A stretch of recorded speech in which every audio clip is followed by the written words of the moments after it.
Hey guys, it's Jen over at worldofjencraft.com, and this is the third and final card for the card set that my card class made in the month of May. So card. I feel like I said it 100 times. If you had not seen the other ones, if you're just now tuning into me, this was one of them, along with the hugs.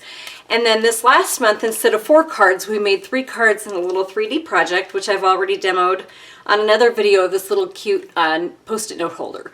So let's get to the supplies, and I will show you how I put this one together. I used, for all 3 cards, the Pieces and Patterns and Lovely Inside and Out stamp sets. Absolutely love these. This card, I used the Layering Squares framelets. A little bit of Flirty Flamingo Baker's Twine. Love this stuff. For ink, Basic Black and So Saffron, Flirty Flamingo, and Emerald Envy. And then for paper, there's quite a bit on this card. There's a lot of layering on it. So I did use a 4 1/4 by 11 Basic Black cardstock, a 3 by 3 scalloped square that I've already pre-cut, and a 1 inch by 5 1/4. Flirty Flamingo is a 4 by 5 1/4. And then to create this little banner, which I also use the Banners Framelits dies. So you're going to need a 3/4 inch by 3 1/4 to cut this out. And you just need the outside frame for this one. So Saffron is going to be a 2 5/8 inch square, and I did cut that with the framelits here. And then Whisper White, you're going to need a 3 7/8 by 5 1/8. And then 2 3 3/4 by 5, one for the inside and one for the outside. A 5/8 inch by 5 1/4. A 2 3/8 inch square, and then a 3/4 inch by 3 1/4 to create the banner, which I've also already cut out for you. So let's get started with the fun stuff.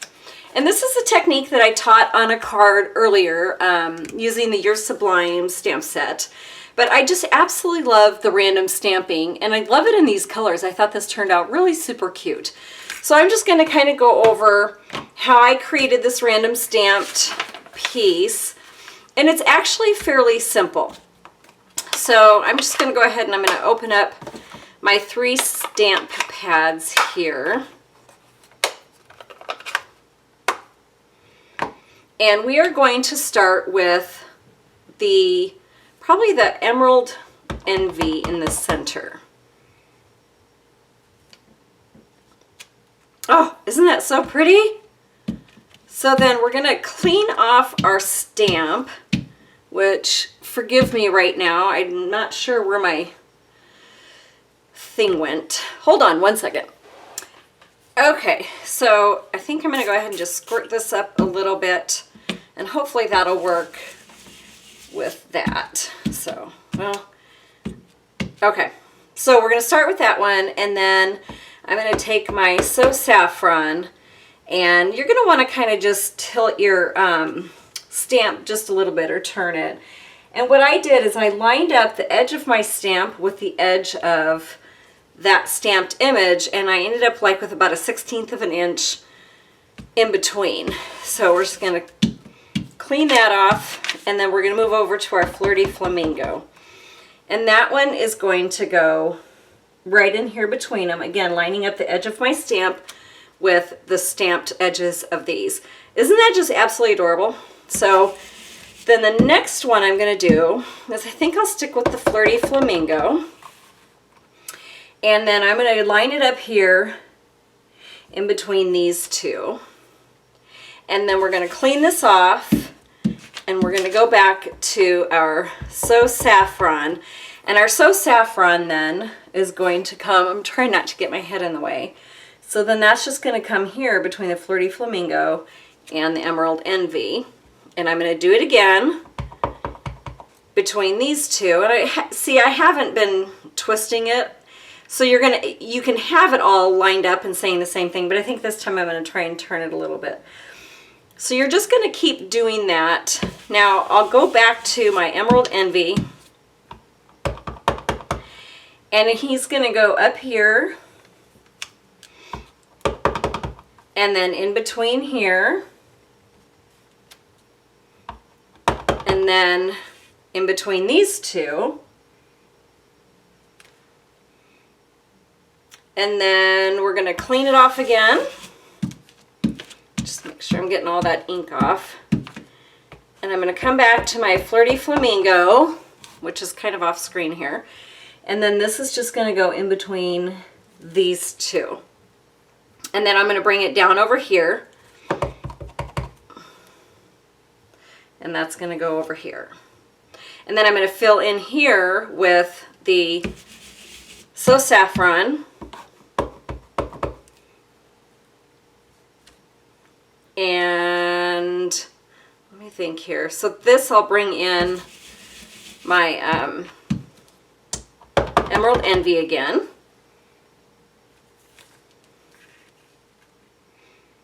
And I might come in here and fill in this little corner here. Might sound silly to do, but I like to have my edges complete if that makes sense. So there it is. There's the completed piece, and I just absolutely love how that turned out. So now what we're going to do is this is going to go on that slightly bigger Whisper White cardstock, and that's what I did with the last one as well. I just kind of liked having that little hint of Whisper White in between my pattern piece and the Flirty Flamingo, because it gives just a nice little separation. And you're only going to have about a 1/16 of an inch all the way around on this. And then this is going to get adhered onto our Flirty Flamingo piece. I'm going to get rid of these stamps pads, and I'm going to keep this one out here. So that's just going to go on top of here. And do you see how I'm keeping my layers a little bit smaller between these three? So I still have that Flirty Flamingo, which brings in my stamps, my colors, but I have that little bit of white of separation there. This is just going to go on top of our basic black. And it's not going to go on top of our basic black yet. So we are going to, let's see, I think I'll turn that upside down for now. So this is going to go on top of our piece here, and it's going to go, well, let me bring my card in so you can kind of see where I'm going with this. So I'm probably going to put it about an inch or so from the edge, so maybe about right here. And that's just going to go top to bottom. Make sure this doesn't stick down to my piece underneath, since I have the, and the reason we're doing this is because I'm going to go ahead and wrap my baker's twine around to the back side of all of this. So that's just going to come in through here, hopefully straight if I can get it. And then our baker's twine, I'm just going to go ahead, and I think what I'm going to do is I'm going to double this and just wrap around the back. So that's just going to come like this, and I have it spread apart just a little bit. So that's going to come down. Well, it's not going to, yeah, it'll get wrapped. I wasn't finding the, there it goes. Okay.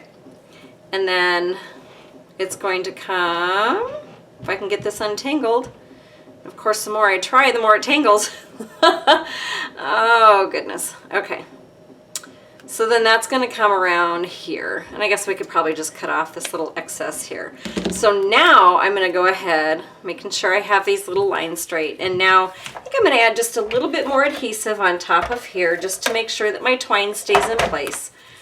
And then that's going to get put onto our base. Like that. And then think as long as I have this piece out here, this is just going to go on the inside so you have something to write your sentiment on. Or if you wish to stamp or decorate the inside too. I usually don't do that, but then I see other people who do, and I think, oh, I really need to start doing that to the insides of my cards. But I don't. Maybe that's just because I'm lazy. By the time I finish the front, I'm done. I don't want to do anything else to it. So either that, or I can just write, you know, extra long note to whoever it is I'm sending it to. So this is all just going to get layered on top of our scalloped square. And the reason I chose, well, it's actually kind of funny. The reason I chose the So Saffron is I did not have the crushed curry at the time. And then when I did get my crushed curry, I looked at it and I thought, you know what? I kind of like the So Saffron with it instead of the crushed curry. So I decided to go ahead and keep the So Saffron on here. So next what I'm going to do is I'm going to bring back in my little scrap piece of paper, and I'm going to bring in this, I don't even know what this is. It's just kind of a cool textured stamp. And I'm going to stamp off 3 times. So I'm going to end up having a 4th generation on the very center of this. So it's just light. And that way we can stamp our hugs in the basic black directly on top of it. And that way it's not competing, but it enhances or complements that piece in the middle. So hugs is just going to come down here. Oh, so cool. I just absolutely love that. So now I'm going to stamp our little sending you, and that's going to go in the Flirty Flamingo. And cross our fingers, I actually center it. So I think I am going to bring it down here so I can see it a little bit better. This isn't too difficult. Ah, there it goes. Okay. Now I'm going to go ahead and I'm going to put on some Stampin' Dimensionals. And I'm going to put it on both the banner and the back side of our scalloped square. Oh, and you know, just a word of warning here, I am kind of smudging my hugs a little bit because I didn't wait for it to dry. So just make sure you wait. I know sometimes I'm kind of anxious to get it on there. So I'm going to have this just kind of up here in the upper right hand corner. And then I'm going to take my fine tip glue pen and I'm going to adhere my little pink banner on, which somehow got lost on the table. So I'm just going to put a fine bead on here so it doesn't squish out all over the place. And you just want enough to make sure it just kind of sticks onto your top of your thing. And I'm putting this at just a slight angle, so I'm going to have probably my tip of my piece here even about the same as the one on the other side, if that makes sense. So the tip of this and the tip of that are just going to kind of come to the inside part of your square. Just going to give that a second to dry. And then this sending you is going to go just directly in the center. I'm absolutely loving this banner. I like how it gives a little bit of a frame around it. So that goes there. And then finally, how I did this is I doubled up my twine,